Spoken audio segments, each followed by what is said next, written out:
প্রথমেই east West মেট্রোর খবর। কাজের অগ্রগতি হচ্ছে, সঙ্গে সঙ্গে ইস্ট ওয়েস্ট মেট্রোর ভাড়াও ঘোষণা হলো।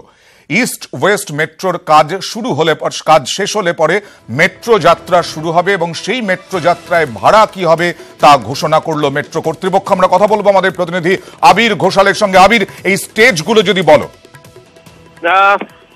সল্টলেক সেক্টর 5 থেকে সল্টলেক স্টেডিয়াম পর্যন্ত প্রথম দফায় চালু করে দেওয়া হবে মেট্রো, এবং রেলমন্ত্রী তিনি নিজেও যেটা জানিয়েছেন যে চলতি মাসে তারা উদ্বোধন করে দেওয়ার কথাও ভাবছেন এই স্টেজে। সেই অনুযায়ী রেলওয়ে বোর্ডের তরফ থেকে ইস্ট ওয়েস্ট মেট্রোর এই কটি স্টেশনের জন্য বা সম্পূর্ণ পথের জন্য যে ভাড়ার যে তালিকা তা অনুমোদন করে পাঠিয়ে দেওয়া হলো। এক্ষেত্রে প্রথম 2 কিলোমিটারের জন্য ভাড়া রাখা হয়েছে 5 টাকা, 2 থেকে 5 কিলোমিটারের জন্য ভাড়া নির্ধারিত হয়েছে 10 টাকা, 5 থেকে 10 কিলোমিটারের জন্য ভাড়া নির্ধারিত হয়েছে 20 টাকা, এবং 10 থেকে 16.5 কিলোমিটারের জন্য ভাড়া নির্ধারিত করা হয়েছে 30 টাকা। বর্তমান যে মেট্রোটি রয়েছে, যেখানে প্রথম 5 কিলোমিটারের জন্য 5 টাকা দিতে হয়, এক্ষেত্রে প্রথম 2 কিলোমিটারের জন্যই 5 টাকা দিতে হবে। এবং প্রথম যে স্ট্রেচে চালু হবে, অর্থাৎ এই সল্টলেক সেক্টর 5 থেকে সল্টলেক স্টেডিয়াম পর্যন্ত, এটি পড়ছে হচ্ছে 5.3 কিলোমিটার পর্যন্ত। অর্থাৎ এই গোটা পথটা যদি যাত্রীরা যদি যান, তাহলে তাদেরকে 20 টাকায় টিকিট কাটতে হবে। এবং যেটা রেলওয়ে বোর্ডের তরফ থেকে পরিষ্কার করে তাদের রিপোর্টে উল্লেখ করা হয়েছে যে সল্টলেকের এই অঞ্চলে বাকি যে মোড অফ ট্রান্সপোর্ট রয়েছে, অর্থাৎ অ্যাপ ক্যাব, হলুদ ট্যাক্সি, এসি বাস, সাধারণ সরকারি বাস, সাধারণ যে বেসরকারি বাসগুলো, সেগুলো এই সমস্ত কিছুর ভাড়ার যে তালিকা সেগুলোকে তাদেরকে তৈরি করেছেন, এবং তার ভিত্তিতেই ভাড়ার তালিকা তৈরি হয়েছে।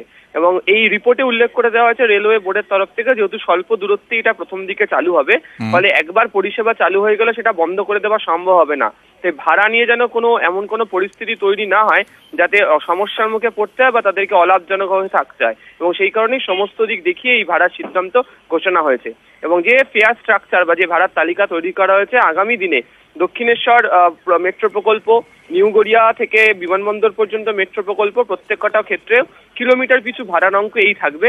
এবং খুব সম্ভবত আগামী দিনে নতুন যে সমস্ত রেক বা পরিষেবা চালু হয়ে গেলে বর্তমান যে নর্থ সাউথ মেট্রো রয়েছে, অর্থাৎ নোয়াপাড়া থেকে কবি সুভাষ পর্যন্ত, সেখানেও ভাড়ার পুনর্বিন্যাস এই হিসাবেই আলাদা বা পরিবর্তন করে দেওয়া হবে।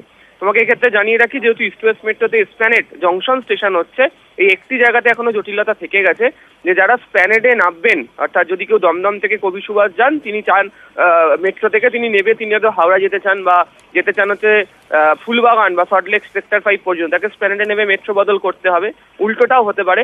তো এই জায়গাতে স্প্ল্যানেডে ভাড়ার অঙ্কটা কিভাবে নির্ধারিত করা হবে, সেক্ষেত্রে দাঁড়িয়েও এই দুটো ভাড়ার অঙ্কর পরিপ্রেক্ষিতে বিভিন্ন স্টেশন থেকে টিকিট বা কার্ড ইস্যু করা হবে বলে এখনো পর্যন্ত রেলবোর্ড সূত্রে খবর।